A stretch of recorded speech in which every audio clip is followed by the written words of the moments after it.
Sako lo sako na ba artiste musicien Kofi Olomide, Jacques Balt, Roger Ngandu et Maître James o azana souci ya mboka Bill Gates abimelaki po apese mbongo ya kopesa batu vaccin na niveau ya Congo aboyi, mais soki ezalaki fali to gouvernement balinga bandima kozwa mbongo po ba kosala sacrifice na niveau ya Congo et bongo bino ba pasteur mukuna na entourage ya ba pasteur mususu bo continue ko adorer Nzambe kasi bo adorer un individu o azo yiba mbongo po bakende ko tonga na Zambie, na Afrique du Sud, na Europe, na Inde ko tonga kuna. Or oyo ayiba mbongo tokoki ko féliciter eza lokola matata mpono na Modeste Bahati ba yiba ki mbongo kansi ba tongi na ba province na bango, me bino bozo yiba mbongo bokendo tonga na mboka libanda e bongo to lobela problème ya détournement oyo na niveau ya Sénat. Bureau d'âge ya Sénat ba détourner 10 millions de dollars ya oyo ya deuxième vice du président ya sortant na niveau ya Sénat a détourné 10 millions de dollars qui va le suivre. Et bongo 300 millions de dollars encore infini oyo source nangope ezali ko yebana te. Or bakoki ko tonga manque ya travail, ya impôt, taxe, éducation, mai courant na mboka moya ko lobeleza te. Or na niveau ya échangeur to mona ka ba tinel elungwa wana tina niveau ya Gombe, to mona ba tinel elungwa wana tina niveau ya aéroport. Ba tinel wana bakoki ko tsheba câble te pona wifi que boko kosala kaka ba message na bino gratuit jusqu'à quand soni pona mboka na biso. Et puis ce que lobeli lisusu 1 milliard o ba détourner na niveau ya Lubumbashi bazo luka kaka ko kanga batu bo bazana suki ebele, mais ba oyo ba l'homme de cravate na niveau ya gouvernement ba kanga bangote. Or 25 millions 25 soldats au ba condamné na niveau ya Est. Herbe juge o yazo sambi sa ba soldats ba condamné na niveau ya Est. Raison ba soldats wana bazo pesa ke to sali une semaine to liakate. Est-ce que ba kota retraite même na niveau ya église ya Maman Hollande retraite za la bongote. Donc une semaine mobimba ba soldats ba liakate ba reculer pondenge ba liakate mais ba condamné bango à mort. Mais ba bazo yiba ba mbongo bakatisi bakeiti na France, il paraît malade. Et bongo détournement mbongo wana e ko zonga ndenge nini. Mais oyo 6 millions de dollars obo koki ko construire 11 villas na Équateur ti lelo to yebi destination nangote. Hôpital Mama Yemo kuna ekoma nango hôtel indéterminé batonga ngo pe silate.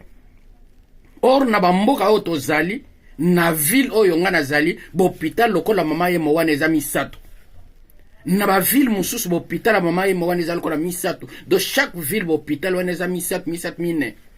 Mais na mboka na biso hôpital eza kaka Mama Yemo. Eza mawape soni. Or na niveau ya Tanzanie 265 millions de dollars basali pont. Il y a 3,2 kilomètres. Oyo eleki ba pognon son Afrique na niveau ya Tanzanie. Raccourci nango eza presque 2 heures du temps. Oyo pont plus long na niveau ya Afrique, na niveau ya Tanzanie. Mais na mboka na biso ba détournement ba 300 millions de dollars ba ke pona problème malade na Europe. Eza soni pe mawa. Ndeni tokoki ko progresser na mboka na biso. Yangwana to landa ki na France 24 que Paul Kagame azali ko senga démission ya président Félix sans négociation. Paul Kagame aboya lobela yango na niveau ya RFI tant ya ko négocier et si le cas ceux qui bozana besoin que Paul Kagame a retiré ba soldat na niveau ya M23 donc azali ko senga kaka démission ya président Félix. Pour Kagame ye a joué na parole et non a joué en action et non en parole. Et le 13 juillet 2024, Banyamulenge soi-disant tout Congolais, bakatisaki ko kende na Rwanda pour ba kende ko voter. Bon moni marka ba élection leki na Rwanda, basali yango lelo résultat be bimi kaka lobi nango mais ya biso ba élection oyo ezalaka ya 3 semaines oyo ya monde mobimba ezalaka kaka RDC ekokatisa bakatisaki wana soki ezalaki periode ya Mobutu ndenge bakatisaki Rwanda bakende kosala ba élection wana soki Mobutu alingaki akanga frontière mais na mboka na biso nana kokanga frontière eza mawa pesoni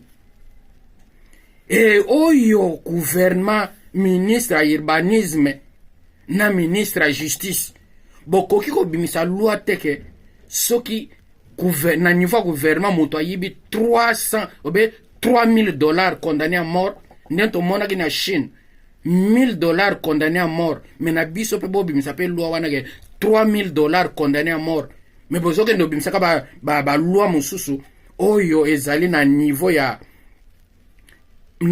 juillet ke bakotiango ya marche donc oyo soki obwaki basalite na nzela ofuti 50 millions de francs congolais soki okati nzete ofuti 50 millions de francs congolais construire sans autorisation oyo ofuti 50 millions de francs congolais tapage nocturne ofuti 1 million de francs congolais koteka masanga bapesi autorisation ke lundi à vendredi de 17h à 22h wana nde okoki koteka boisson na yo et samedi de 17h à 23h okoki koteka boisson na yo na niveau ya Congo et dimanche de 11h à minuit okoki koteka boisson na yo mais soko teki na ba air wana batiete $500 ou 6 mois ou 5 ans de prison.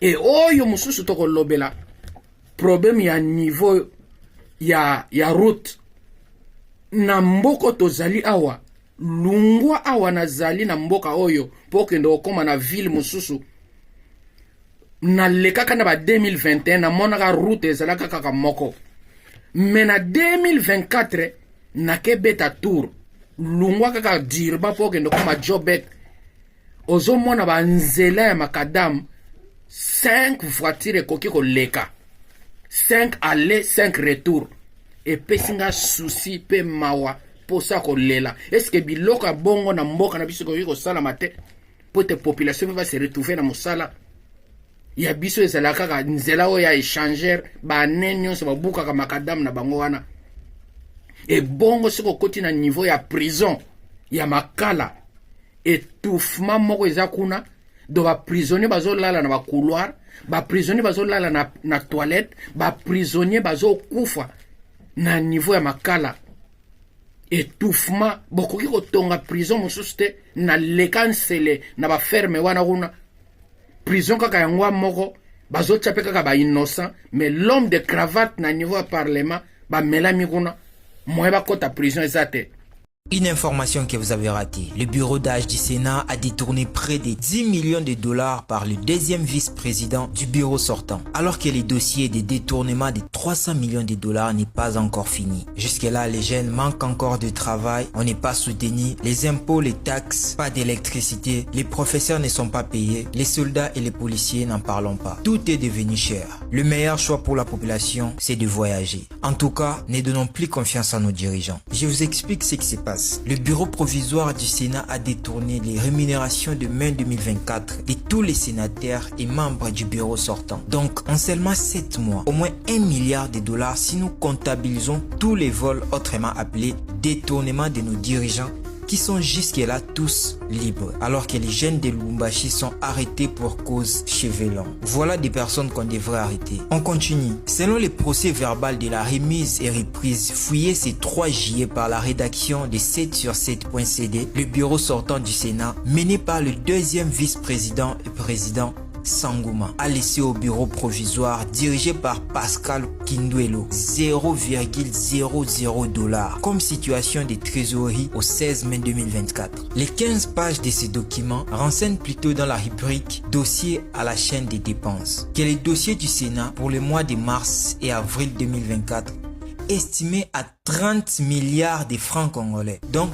plus ou moins 10 millions de dollars au taux de 2850 francs, était en instance de paiement en raison des 15 milliards 324 4 28 099 francs congolais par mois à titre de dotation. Il faut préciser que ce deuxième vice-président du bureau sortant a pris les fonctions du président du Sénat le 20 février et la questeur de sa présidence a commencé en date du 8 avril avant la remise et reprise avec le bureau d'âge le 17 mai de l'année en cours. Donc, actuellement, si tu n'es pas joueur de foot européen, il faut être au moins politicien congolais. Non, mais nous tous, on doit faire la politique alors. C'était Tout fait Saki. Nous t'informons chaque jour.